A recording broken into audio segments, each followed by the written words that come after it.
Before you begin, remove the optical drive, base enclosure, battery, hard disk drive assembly, and wireless module. Removal. Important. Make careful note of the routing of the wireless antenna and display panel cables for later replacement. Remove the wireless antenna cables from the routing channel on the top cover and right speaker.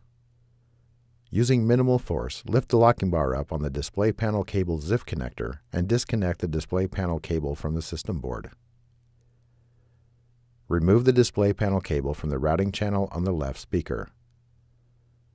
Grasp the top cover near the display panel hinges and open the hinges so that the top cover is at a 90-degree angle from the display panel assembly.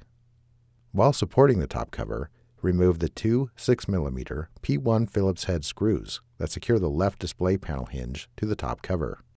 Remove the two 6mm P1 Phillips head screws that secure the right display panel hinge to the top cover. Slide the alignment pins on the top cover out of the display panel hinges and remove. Reverse this procedure to install the display panel assembly.